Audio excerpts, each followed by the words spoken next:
Namaskar. Welcome to another episode of Editorial.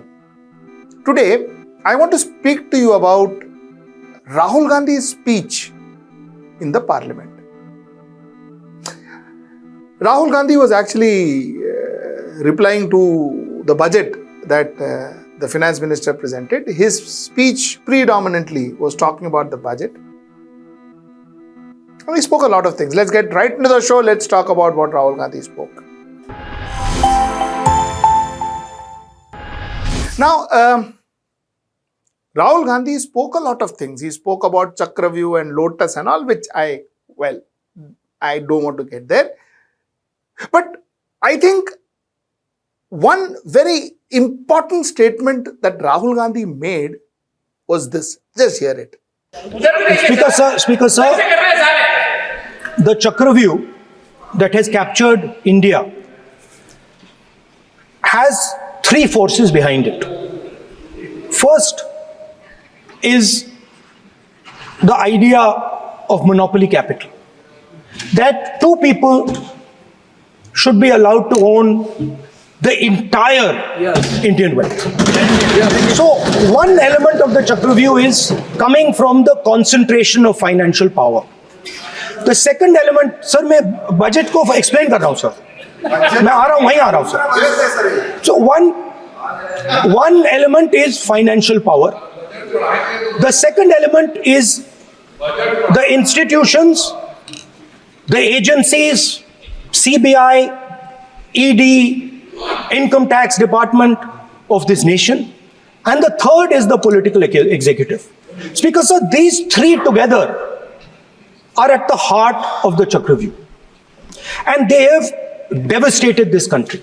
Speaker, sir, my expectation was that this budget would weaken the power of this Chakravyuh. That this budget would help the farmers of this country, would help the youth of this country, would help the laborers, the small businesses of this country. But what I have seen is that this budget, the sole aim of this budget, इसकी जो नियत है, it is to strengthen this framework, the framework of big business, monopoly business, the framework of a political monopoly that destroys the democratic structure, and finally the framework of what one can call the deep state or the agencies. He speaks about three, like you heard, he speaks about three elements. One is when you concentrate capital amongst few people of India. When few business houses gets most of the contract in India. When few business houses gets most of the airports, ports in India. What happens then? What happens is there'll be a handful of people controlling the entire Indian economy.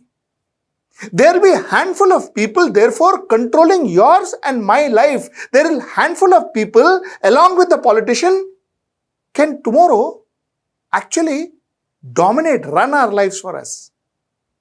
What I mean by that is, if financial control is shrunk to the extent of what it is getting currently, you and I, our existence will be dependent on one or two people who hold the bulk of the finance of our country. The concept of independence will, with all the democracy or whatever crazy that happens parallelly, the concept of independence will vanish off from this country, because if economy is controlled by one or two people, then whatever democracy, vote, no vote, your lives will be controlled by those one or two people. What you see, what you read, what you eat, what you drink, how much you read, how much you see, how much you eat, how much you drink will be controlled by these one or two people. The prime ministers can come and go, parties can come and go, but these one or two people, till such time that they've got economic control, will control our lives. This is going to be the future of India, and this is real. This is real. The second element that he spoke to you about is the central agencies. Today, tax GST, income tax, ED, CBI, these are not seen as somebody who protects our interest. For a small businessman too, these are agencies that create fear. Even a small businessman, there are people who have committed suicide because of GST. Because they couldn't pay GST. GST was looming large over them. These agencies create terror. GST is not to help you. GST is not there to help you. It is not a process which is easy. It's a very complicated process. It is not helping the institutions. It is not helping small institutions. It is harming small institutions. I too expected the finance minister to do something about GST, to make it more simpler, so that it helps MSMEs. Not just the one or two powerful, but also a small businessman can comfortably grow, other than being terrorized by these organizations. Because these organizations do not matter much to those big companies. They do not, because they are beyond all this. Same is the case with income tax. Same is the case with Enforcement Directorate. Let me ask you, let me first get to the non-political side of it, then we will talk about political side of it. You know, have you seen in some cities, have you seen the traffic police? There are some traffic police, especially the constables, these traffic police guys, they hide somewhere. They hide somewhere and wait till you jump the signal. The moment you jump the signal, they come right from the back, behind that tree or wherever they are hiding from, and they come and they find you. Now the question is, why do you have a cop? Is the cop being stationed there to ensure that he finds more and more people? To ensure that he waits for a person to commit crime and then go catch him? Or try and ensure that people don't commit crime? So if he stands there, the chances are that guy will not jump the signal. But when he hides, and when somebody does it deliberately, and a lot of people do it actually innocently, he must have not seen the signal, so on and so forth. But regardless, he jumps up and takes fine from you. Now that's a small example that I gave you. But somewhere down the line, our income tax and ED and others also work the same way.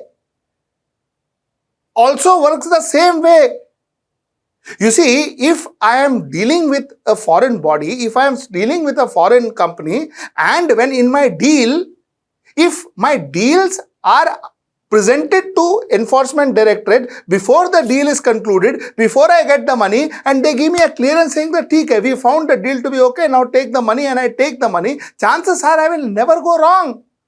Because my ED will protect me from doing a wrong international transaction. ED will stop me before it. And if the ED stops me before it, then I am safe. Then ED is there to help me, not to catch me by my collar and put me behind bars. But today, be it an ED or an IT, they will wait till your transaction is over. And maybe after a year or 2 years, they will say, oh, this transaction this year, this was wrong, so now fine. So are they there to help me? Or are they there to ensure, to pick my faults? If they were to help me, if they were there to help me, then they would be my friend. They would be somebody who is supporting my business. They would be support system for a businessman and also ensure that the country earns taxes. Here, if you are going to be a watchdog mane, you are going to be somebody who is waiting for a person to do a mistake. In fact, going through a scanner to see that this guy has done a mistake and then try and get money from them, fine them, jail them, whatever them. Then what is the difference between that lagan that Britishers would take and what this government is taking? What is the difference? Pray tell me what is the difference. उधर भी पकड़ के अंदर डालता था, इधर भी पकड़ के अंदर डालता है. Udhar bhi, the income tax didn't ask where do you get the money from. Income tax didn't say whether your creditors paid you, Baba, then you pay me. Otherwise, don't pay me. Income tax doesn't say this. GST doesn't say that you know how much creditors have paid you. All that they don't ask. Okay, why are you not doing profits? Is there anything that the government can help you to make profits? That all nobody will ask you. You collected GST, pay GST. Sometimes you are not collected GST, yet you have to pay GST. Otherwise, you have to go through 10 other documentations. The point that I am trying to make is simple. The point that I am trying to make is these organizations, CBI, ED, IT, vagare, rather, we'll keep CBI out of it right now. We'll come to CBI too. But ED, IT and all are not there to help Indian businesses, small businesses I'm talking about. Big business, I don't know. I don't want to comment. I'm sick of all those legal notices that I get, Baba. So I don't want to comment on all that. But small businesses, definitely they are not there to help. And tell a small businessman, Baba, listen, you are going wrong. You correct this. Otherwise, you will get into trouble. That never happens. You never get a letter from these organizations saying that, Baba, this is wrong. You please correct it immediately. You never get. You get letters saying that, oh, this is under so-and-so section. You are wrong. You have to either pay fine. You have to come to a notice. Be present here. Do that. Do this. So on and so forth. And we are staying in an independent country and we are staying in a democratic country. And these are organizations, constitutional organization, governmental organization meant to help us run with our tax money. Okay. I said the personal front of it. Now let's talk political front. These organizations, including CBI, has been rampantly used. Now that's not breaking news, is it? Rampantly used. There are stories, I don't know whether they are true, they are not, I don't have a proof. There are stories where even some organizations have been used to help certain large corporate bodies. That is what is said. Now, like I said, I don't have any proof. I don't know whether it has happened or it is not. So I'll neither name the organizations nor am I going to name the whatever central agencies that help them. But it is said that they have. So the point is, end of the day, isn't that a Chakravyuh? Isn't this somewhere where the chances of me getting trapped is more, the chance of me getting stuck is more, the chance of me getting a notice because I spoke against the government, isn't that a Chakravyuh? That's point number 2. Point number 3 is, political executives, which is your MPs, MLAs. You talk against an MLA, you talk against an MP, try talking against an MP of the ruling government and see what happens to you. Try getting a scam out, and especially people like us, small digital agencies. Try getting a scam out, next day morning, you will have that MP ensuring that your company is closed down. That MP, no matter how big or small, even even if he is the leader of the ruling party, he will ensure that your company is closed down. Now it is, and now it is taken as okay. It's taken as fine. It's taken as new natural. That's okay now. So yes, this particular point, what was made, I think, was absolutely correct as far as these 3 organizations, these 3 elements almost becoming a terror for a normal person, for a normal businessman. So that's the point. This terror, this control over of these elements in our life, I think this budget could have sorted it out. I think this budget could have so moto ensured that ED no longer is an arresting machine, is a penalizing machine, is a machine that is there to put people behind bars, run after them, raid them, arrest them.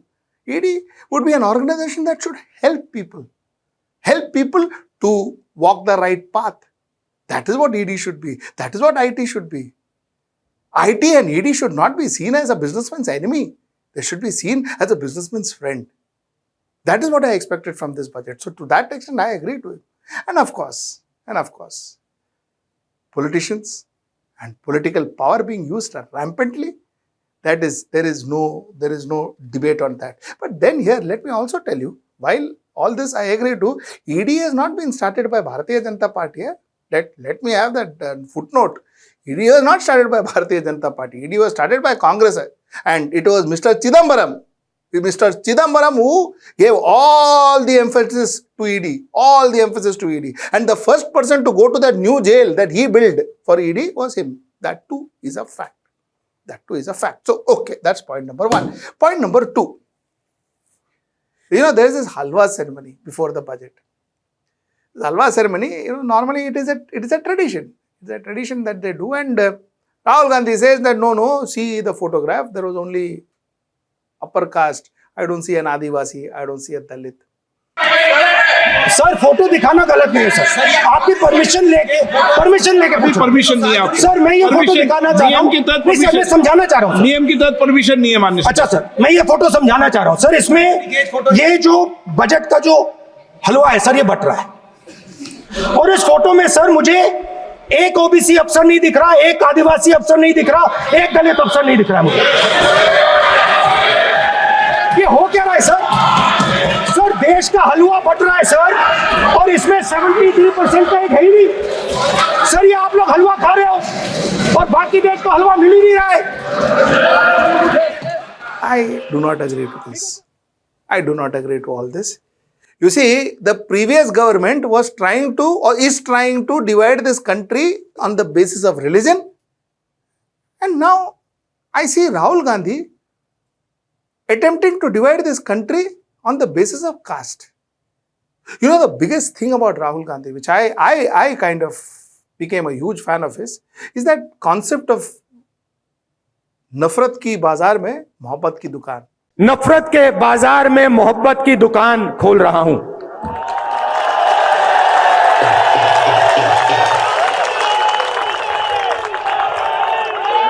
आप मुझसे नफरत करो, आप मुझे गाली दो,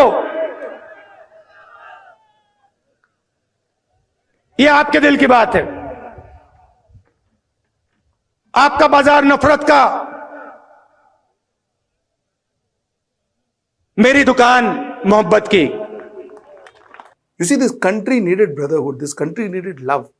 And when that man, with all that happening around, when he had the guts and he started speaking about that, and he did that Nyaya Yatra, I really appreciated him. I still do. But what I am trying to say is, dividing this country by religion and dividing this country by caste is no different to each other. Division of any sort is wrong. Division of any sort only creates nafrat. There is no mohabbat in division. So the fact is, in this picture that he speaks about, there are no Dalits, there are no Adivasis. I think a lot of pictures you take of the previous finance ministers from the Congress government, also you may find no Adivasis and no Dalits. And to a large extent, I think some teams should be made on the basis of merit, regardless of where and who the person is. It should be based on merit. Finance is one such department that should be based on merit. So that part of it, I do not agree to. You are open to your views. Please write down your views below. And till I see you next time. That's tomorrow at 10. Tomorrow I've got a very interesting topic. But tomorrow's topic, watch out. I'm going to talk about two most powerful men in India. Two most powerful men in India. That's my topic tomorrow. Do watch that. Till I see you next time. Namaskar. Stay ahead with our cutting-edge news app. Instantly access the latest shorts in just 1 minute and breaking news in just 50 words. Download now for a smarter, faster news experience.